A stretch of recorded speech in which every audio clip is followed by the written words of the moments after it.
The majority of people questioned read local newspapers, mainly because they are more relevant to their lives and community. People find it rewarding to read about those people they know and identify with stories they are more connected with.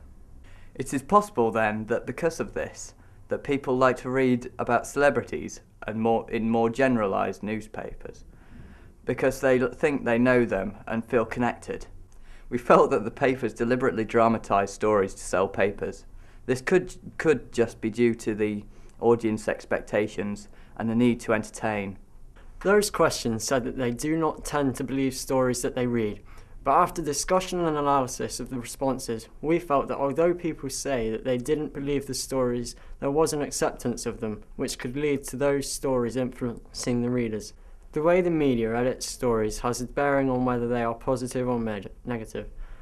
Different media have different audiences, and they will edit the stories to the perceived expectations of the audiences.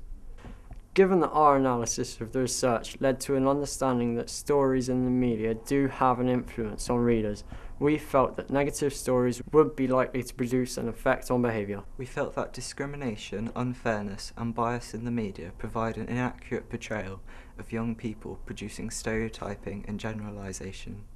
The majority of those interviewed believed that antisocial behaviour could be linked to articles read in papers, particularly the tabloids. Well-published bad behaviour could become a springboard for copycat behaviour. The tabloids may not directly influence people to act antisocially, but it does highlight the way it influences people's thoughts on antisocial behaviour and who they associate it with.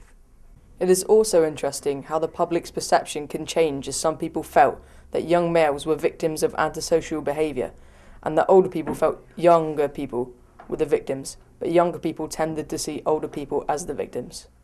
The majority of people felt that antisocial behaviour was related to young people, especially young males, with alcohol and drugs being a large factor.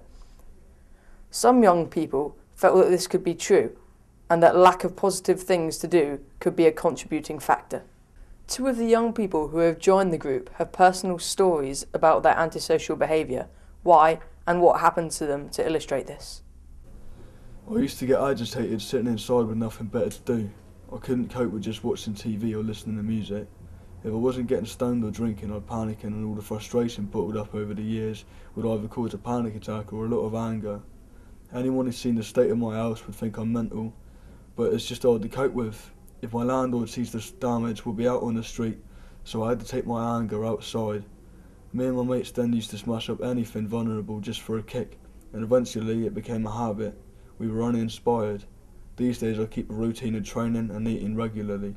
Anything to keep my sugar levels up. My medication also helps my self-esteem stay at a reasonable level. I got into trouble because there was nothing for people like me to do. If we found ourselves something to do, like building bike tracks and jumps in the woods, they'd just get knocked down. It's not like we're out robbing old people and taking hard drugs. Why should people like me take the stick? If people listened to what people like me wanted, there would be more places for people to go. Emerging themes from analysis of research. Children and young people need more positive activities and choices of places to go and things to do.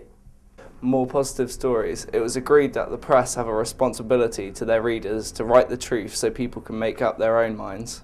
Our research demonstrates the need for change in the way the stories are presented and the need for balance in the way young people are represented. The media should spend more time getting the views of young people, as the local press tends to, rather than asking maybe one and then putting their own spin on this.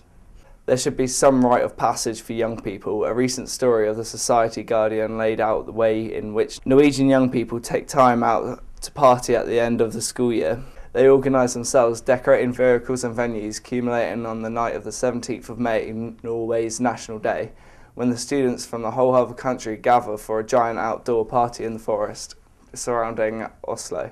The next day, government funded cleaning vehicles, spending hours collecting the condoms and beer cans left behind.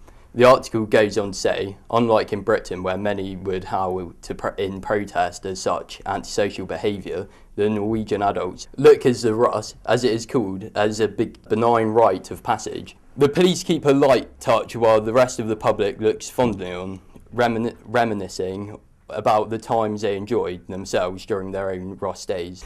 The tradition is an example of what makes Norway and other Nordic countries a place where young people are better considered than in the UK. In 2007, a UNICEF report of the well-being of children and adolescents in 21 industrialised countries put the Nordic countries at the top of the table together with the Netherlands, while the UK was at the bottom. The Nordic country scored top marks for having little child poverty.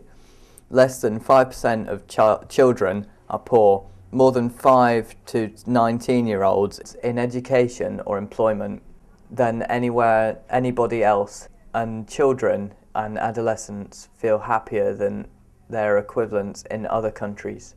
The group felt that the adults skewed their answers towards young people who were interviewing, and if the adults had asked other adults the same questions, the answers may have been different.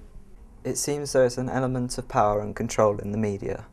Getting the stories wrong can affect people very badly, especially in national press. The language of the tabloid press is far easier to understand than the broadsheets. The narrative and presentation is also easier and quicker to understand, and therefore it can be presented with extreme bias, which will be picked up as truth. Broadsheets are far more intimidating and need more time to read and digest, therefore giving the reader more chance to reflect on the content. Maybe there should be something in between, like a tab sheet or a broadloid, which is information based, rather factual rather than dramatised and sensational. But would it sell?